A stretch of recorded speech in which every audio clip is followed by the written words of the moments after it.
to the claim about connection is even stronger than that. It's that if I care about my family, then what I do not want to do is to put them in a position where they're likely to lose their life savings in order to care for me. Where they're likely to have to give up their lives to care for me. Is that an important element of? That's critical. If you don't care about what happens to your children at all, then you won't care about whether they lose their job and career and their whole life at age 55. Families get stuck. There's not very much that they can do. If mother is discharged from the hospital in a certain condition and she needs care, you can't just put her in the back room and ignore her, not if you care for her. So the care has to go both ways, I think. Care has to be a two-way street. Families do have responsibilities to care for sick members of their family. There's nothing in my idea that denies that at all. But the care has to go the other way, too. Just because you're sick and your life isn't so good and you need a lot of help doesn't free you from needing to care about your family and how their lives are going, too, and what your treatment means for them and their lives. Okay. Well, I want to explore these ideas in further detail in the second half of the show. Let me just pause briefly for the benefit of anyone who may be tuning in late. This is Ideas and Issues. My guest today is John Hardwig, Chair of the Department of Philosophy at ETSU, and we're discussing The Duty to Die. You've given a nice outline of what your position is. I can imagine, though, that listeners would have serious misgivings about the position as you described it. It may be they just think it's a bit unusual, they may think it's odd, or they may think it's morally perverse. And some of the things I can imagine a listener wanting to ask you, and so I'll ask them for you, is, first of all, how common are the sorts of cases that you've mentioned? I mean, is this something which regularly happens, or is it relatively rare? Because if it's relatively rare, maybe it's something we don't need to worry about, whereas if it's more common and getting increasingly common, then we do. It is common. It's very common. The scenario of the woman losing her job, at least, and all of her savings happens literally thousands of times each year in the United States. Moreover, it's likely to get increasingly common, and it's going to get increasingly common for two reasons. The first one is that our medical technology is bound to improve.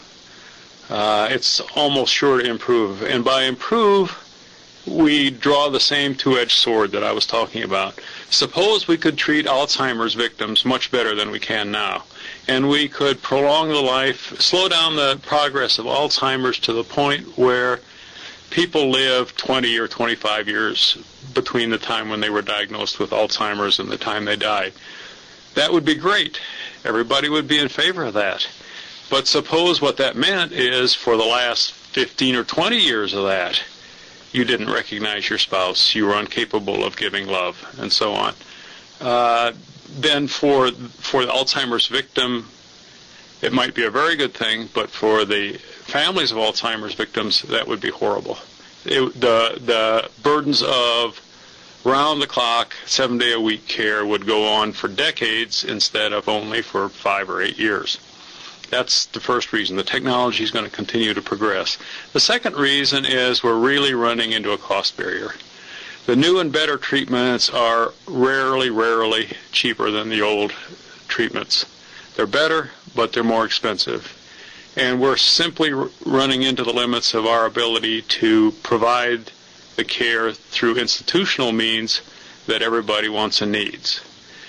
And that's a problem not of our healthcare system, it's a problem all over the world, and it's generated by the technology, the improving technology.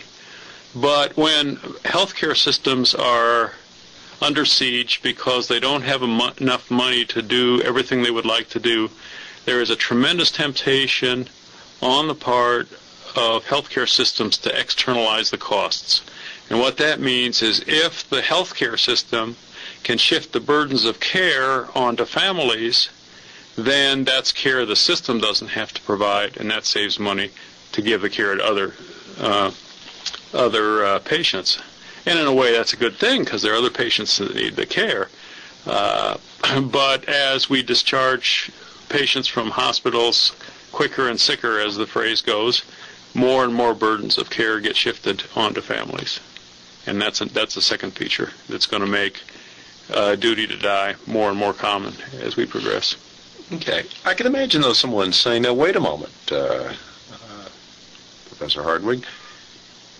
It seems as if you're putting a monetary value on human life. That you're telling us, okay, families ought to be willing to fork out $10,000 to save Gramps. But if it gets to be $25 or $40 or $50,000, they shouldn't. And it's as if we're putting a monetary value on human life. Is that a consequence of your decision, of your view? First of all, we always put a monetary value on human life. If we were absolutely trying to save every last person we could save on the highways, for example, cars would look like tanks, and they would cost $500,000 apiece, and the speed limits would probably be 35 miles an hour, and no one would die in an automobile accident. But the social costs are too great for that. I think it's very, very contextual. Sometimes even $10,000 to prolong the life of Gramps is too much. If you're a poor family, if you're literally struggling to pay the bills, to pay the rent, to keep clothes on people's back, if the kids are hungry anyway, then $10,000 may be too much to spend for the life of Grant. On the other hand, if you've got lots of money, if you're wealthy, there may be no cost that would justify not prolonging the life of Gramps. That's one thing. But when you talk about putting a monetary value on life, you need to recognize that we're not normally just talking about money. Back to the example of the 85-year-old with her 55-year-old daughter. It's not just that the daughter's lost money. She has lost much besides. Her future is radically uncertain. Even her health care won't be as good. So we're talking, often when we're talking about dollars, we really are talking about what somebody's life is like. That's why money's important. So it may seem like I'm putting a monetary value on life, but I don't think I am in any sense that we don't always have to do that anyway. But the second point, we shouldn't get too focused on money. Back to the example we started with of the Alzheimer's victim. In the case of Alzheimer's victims, the burdens are the burdens of caregiving. The financial burdens are not necessarily so great. Alzheimer's victims may need very little medical care, and it's low-tech medical care that they often need, so the financial burdens of Alzheimer's are not heavy. The caregiving burdens, however, are staggering. Okay. Could society step in and effectively eliminate the duty to die?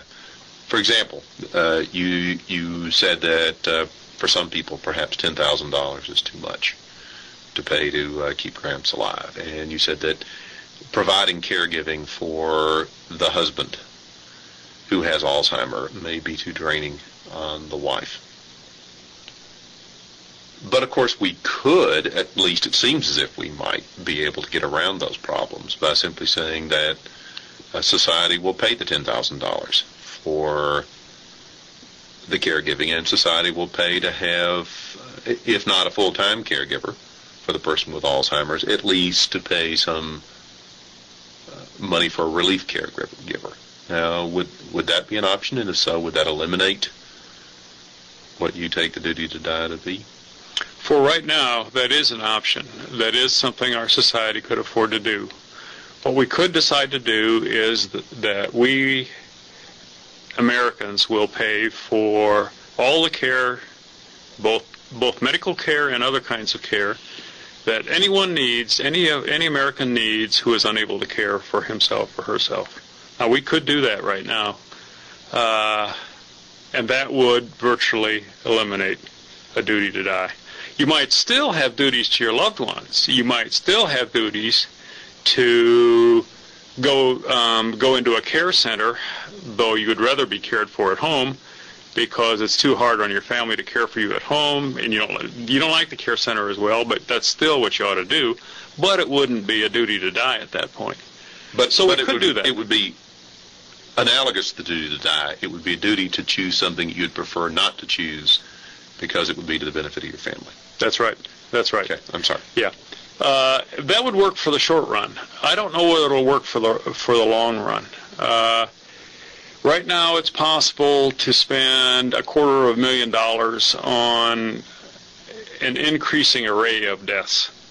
But clearly, we couldn't afford, or could we afford? I don't think we could afford to spend $250,000 on everybody's death. Even if we had the technology to do that, we couldn't afford that technology. And if you think we could afford $250,000 on everybody's death, could we afford $500,000 on everybody's death? I don't think so. In the end, somebody's got to pay for this, and if everybody's death costs $200,000, then I've got to pay for mine, and you got to pay for yours. That's a lot of money.